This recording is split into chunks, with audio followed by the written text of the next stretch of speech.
Hey everyone, how's it going? Hope you're having a good, blessed Wednesday. Real quick, I'm not going to be before you long. I just wanted to say real quick, I often think about this. This has a lot to do with today's modern era, along with the past, growing up, even years before I was born, like talking about centuries ago, and even in the near future, what's going to possibly be the case, what's going to happen. And technology in general has came a long way. For example, you can start talking about like shoes. Back in, let's say, my parents and older people's days, they didn't have all these type of tennis shoes we have now.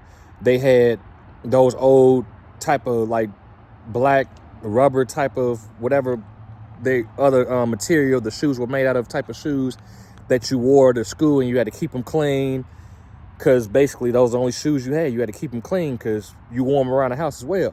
But now you got all these different type of Nikes. You got different type of Jordans, which is affiliated with Nike.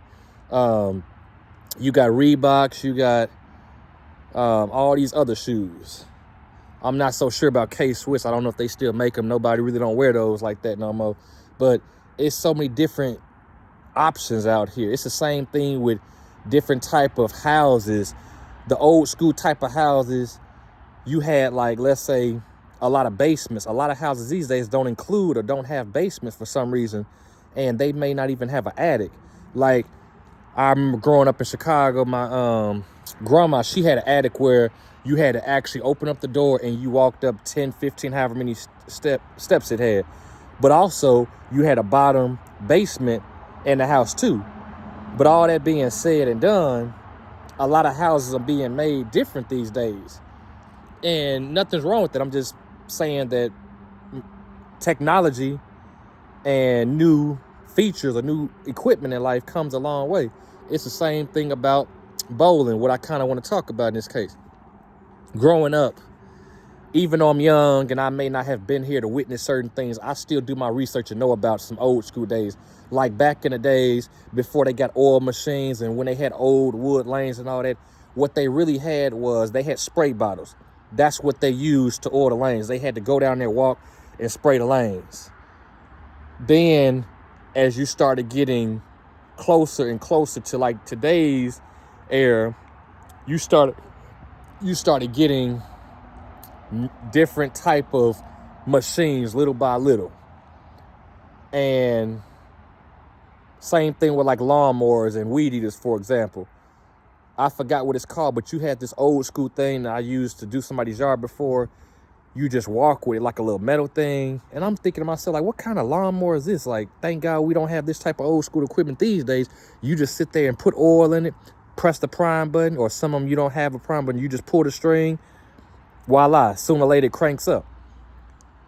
The thing about bowling, though, is I've been hearing, maybe not all centers soon, but eventually, over the next however many years, sadly but truly, they're going to have what they call string pins. And I've been seeing videos on social media about it and everything. And I hope that it's not like what a lot of people been saying about how the pin reaction and everything is going to be bad. Because if you're telling me now that a lot of bowlers in the world, I know whether locally here in Memphis or pros or semi-pros, whoever, a lot of bowlers aren't going to still want to be affiliated with bowling, or it's not going to be the same dealing with today's technology.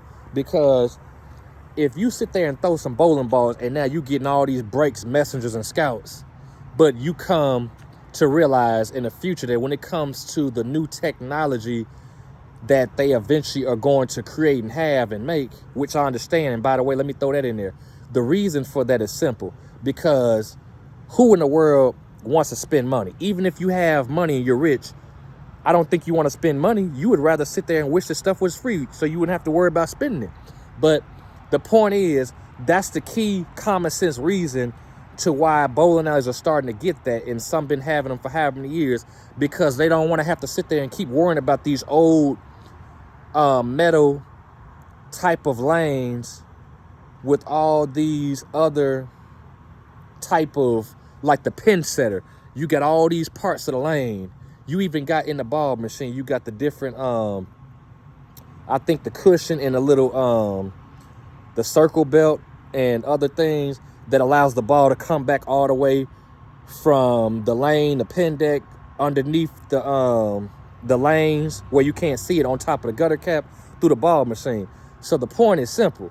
The point is that you have all this technology taking place, and now they're going to eventually stop using that, which is a good, smart idea to save money, and you don't have to worry about stuff breaking down. But the thing about that is this. One, that's a bad thing for people because people have to work to make money, to survive, to live, to buy food, clothes, etc., pay bills and everything. The point is this, though, too. If you sit there and eventually you're going to get something where you know for a fact you're not going to have to worry about spending money or paying a mechanic, that's good on your part. But at the same time, that's messing up his or her budget and their, that's messing up their livelihood because they're not able now to continue doing what they love and been doing out here that's going to get the job done to pay the bills. It's like you're sitting here basically saying we're going to create some technology with string pins so that we don't have to worry about people buying parts or parts breaking down, so we have to keep on paying hundreds and thousands of dollars on this and that. That makes sense. I get that. But at the same time, if you sit there and take care of your equipment, it can be anything. It could be a car. It could be bowling lanes, machines, etc. If you take care of it and keep your eye on it and have people that work for you that know what they're doing and care for the company and business like you, if you do in the first place as well, then you ain't going to have to worry about too much going on and too much of this and that. But once again, I understand that it's about saving money. And that brings me to my next point about cars. Like maybe not now, but sooner or later, I heard that they're going to get rid of a lot of gas cars because gas, a lot of people I heard people are getting sick, and it's the fact that people can actually breathe and inhale fumes in the air when you drive, the smoke from the back of the vehicle. And it also has to deal with like the trees and the air. The trees, like for example, people cut trees down. And this is something I found out a few months ago. People, it's not good to cut down trees, especially a lot of them, because the more trees you cut down, how are you going to get like toilet tissue? And that has a lot to do with safety and being able to, I forgot some of the stuff, but it's a lot that has to do with trees that people use for different things. What do you call that? Oh yeah, I think part of that has to deal with like safety and the environment. Yeah, that's what I'm talking about, the environment. The air we breathe, that's what I meant to say. Because I talked to a man on the phone, I know from the bowl night about this. I didn't know this till he told me. But when we breathe and are able to inhale the nature of the air that God created, that has to do with the, not just the sky, but the trees, the environment in front of us, around us. So I'm using that as an example because eventually they're going to sit there and everything's going to become electrical. I heard electrical is cool, but at the same time it's not. Like me being old school, I would rather sit there and have a vehicle. I don't drive on a regular basis too much, so I don't have to worry about spending too much money on gas. And my vehicle don't suck up that much gas like a lot of sports cars or certain cars with certain engines do. But I would rather sit there once a week, every other week, sit there and fill up on gas versus sitting here driving and I got to worry about an electrical car that I can only drive like every so many hours. Every so many miles, like 400 or something. But the main catch to it is this. The main catch is that the more, when you stop driving, eventually it's going to take, let's say about, it may, like Teslas, it's only going to take like 15, 20 or 30 minutes at the most to charge the car up. But the problem, once again, is when you sit there and drive, you can only drive 400, 430 miles and you got to worry about charging it up again. That's kind of no different than a gas car where you go to the gas station and fill it up with gas. But electrical, cars, in my opinion, don't have a lot of great benefits to it like gas cars do. I may be wrong, but it depends on a person's picture or they're part of the situation. Depends on how they feel and what they're talking about, where they're coming from. But the other thing is, in general, when it comes to today's equipment, a lot of electrical stuff, I heard in the future, it's not going to be no more gas this, gas that. It's going to be a lot of electrical things. And I respect electrical, but I'm more of a gas fan. But the main point I'm trying to say is that, like, I don't know if the Lord allows me to make it to 60, 70, whatever years old, if I will see a lot of things that I'm talking about now with technology, or if that would be in the next generation to come. But I'm just saying that life has its changes. All these different technologies, things that we didn't have in the past that we have now, then are even trying to make newer stuff for different reasons. The world is about money, and nothing's wrong with money. But when you sit there and don't care about your people, and you want to sit there and worry about buying this and buying new stuff that you think is going to benefit the company because you're saving money. But like I tell people all the time, if it wasn't for the people, the customers, no business or company in the world would be in business, because it's the customers that pay the money that gets the bills paid, that pays the employees. That's just basic facts. But that being said, we're going to see here in the next few years how things go with technology, including bowling. Like I said, a lot of people have been talking about how string pins are, and Bolero, who owns the PBA, and they bought out a bowling center here in Memphis where I stay. There used to be Bartlett Lanes when I was in the junior league. Then it became Andy B's, and there's some Andy B's in the world, including Oklahoma and other places, Missouri, where the owner is from, Andy himself. But I'm just saying that at the end of the day, it's a lot of stuff that's changing, and a lot of stuff is going to continue to change. That's fine, but the problem is people, the owners, can't get mad in the future when a lot of people, let's say including bowlers, aren't interested as much like they are now in the game of bowling. If people don't bowl because they see what's going on and they bowl and they realize that they can't get the pin action and their scores decrease when they know that they're a really good bowler, but these string pins and other stuff is kind of ruining the game and getting in the way of bowling, then a lot of people are going to quit. A lot of people either going to bowl for fun, practice, or they're just going to hang it up and not bowl at all no more, whether they find something else to do, whether golf or something else. But it's a lot that's going on. Like I tell people, bowling already is not the same like it is now, because the older days when I wasn't here, about John Handegard, Mark Roth, what's his name, Dick Weber, and all these other legends, Billy Harwick, etc.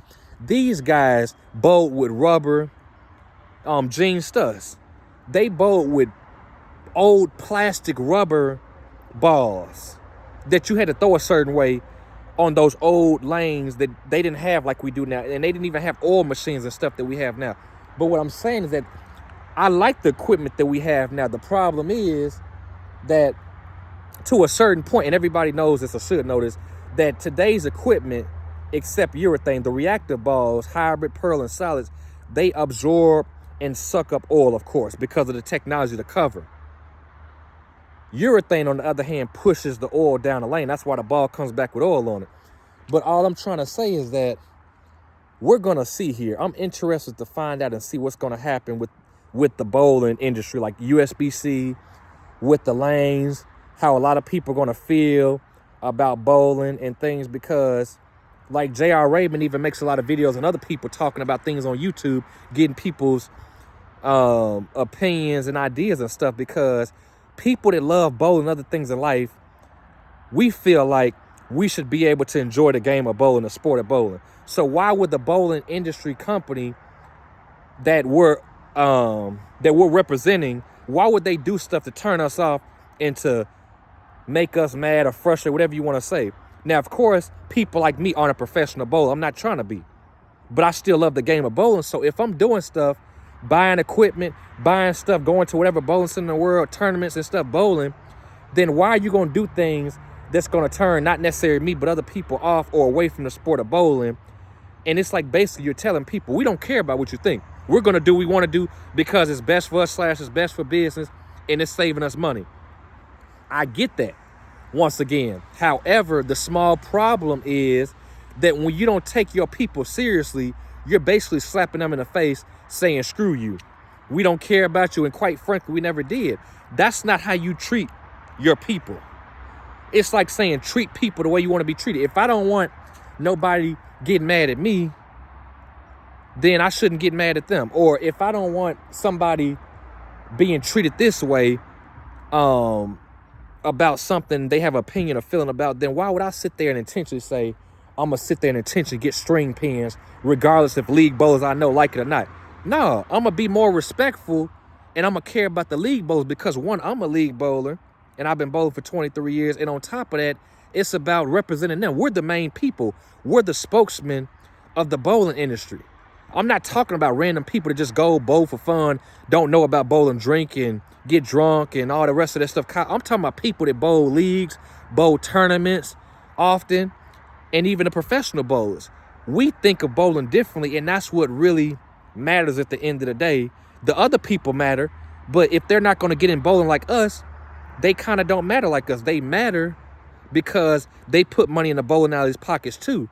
But I'm saying the main people that keep bowling alleys open is the people that bowl leagues, that bowl tournaments, that bowl professionally, and people in general that love bowling, whether they practice a lot like me, whether they bowl leagues. I'm just saying that, and I'm done. To sum it up, I hope that the USBC or bowling in general, that things don't get out of hand like it's been sounding like, because a lot of people ain't gonna want to bowl no more. Now, I'm a bowl regardless. I'm just probably gonna be like, you know what? Let me just bowl for fun because I don't want to bowl on those string pins. I'm gonna test it out to see how it is. And by the way, it's no bowling out here in Memphis I know of that has string pins, not even main event. I'm a fun bowling center, but I really want to sit there and see, because I've seen Sean Rash a video about 2-3 weeks ago and some other professionals throwing bowling balls and how the pins, they kind of tilt over, then a second or two later they fall over. I'm like, that is weird. Like, I don't get that, because if this stuff happens and you already talking about, sometimes people talk about pins slide to the left and slide to the right. And the funny thing is, you can leave like a 10 pin. I mean, the 10 pin was about to fall down. Instead, that sucker moved to the left.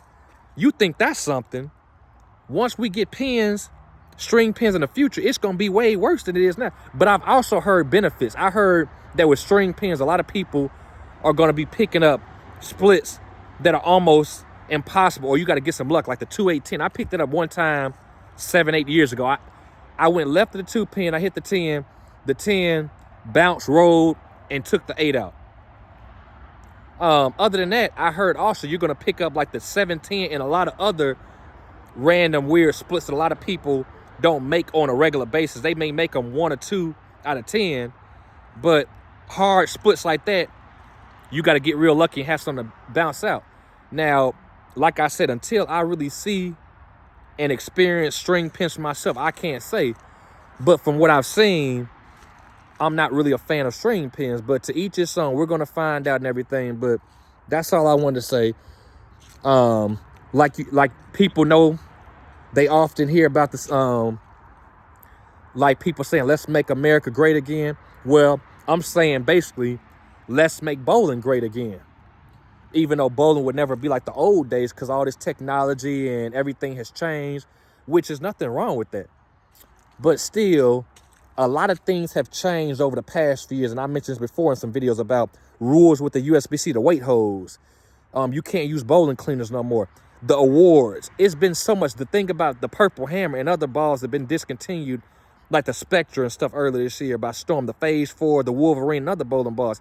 It's so much going on in bowling that a lot of times people, sadly but truly, are quitting.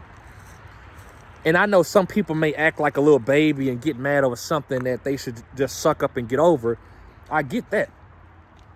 But like I told people, and I'm about to be done, but I'm not a professional bowler, so it don't affect me. But I still like it when I was able to see Tommy Jones and other bowlers that I admired. Like back in 2015 on the Wolf Open, he sat there and threw I forgot what ebonite ball that was on the left lane. But he was throwing the nitro on the right lane because both lanes were different. But that being said, I like it when bowlers get to throw old school bowling balls and you really get to sit there and see the bowling ball, what it's capable of doing. And you're like, dang, wow, he got that ball. That ball is discontinued. And it makes you feel good when a person is throwing a ball that's 15, 20 years old. Like Anthony Simonson won an event 6-7 years ago. I think it was the Masters or something with the old urethane roto grip ball called a Grenade or a Grenada. So what I'm trying to say is that's what people like me miss and like seeing when the bowlers can sit there, but it doesn't really matter at the same time because they're pros. They can make anything work and look good. So that's not a big deal. I just kind of miss seeing bowling balls. Let's say I had a bowling ball and it's discontinued or it cracked and I don't have it no more. I would love to see a professional out there throw something that I used to have that I don't have no more because it makes you think of the good times you had with the ball. But anyway, it is what it is, man. But it's just so much that keeps changing over and over and over. And then, of course, they can't use urethane balls more than 2 years old. I understand because of the hardness. The pros, and it was something else. Oh, starting next year, once again, they won't be able, including reactive balls, to throw anything older than 2 years old. I kind of disagree with that. I feel like they should be able to throw a reactive ball. If they want to throw something that's 13, 14 years old that they went out to the truck and got, that's on them. They should be fine to do that. But I keep forgetting or not thinking about sometimes that the PBA they're not owned or ran by the USBC like them. I forgot who's I think Bolero is. So that's who makes the decisions and the rules for the pros. But anyway, I didn't mean to talk this long, 22 minutes, but I just gave my 2 cents. Let me know what you think. Other than that, be blessed, take it easy, enjoy bowling, and God bless you.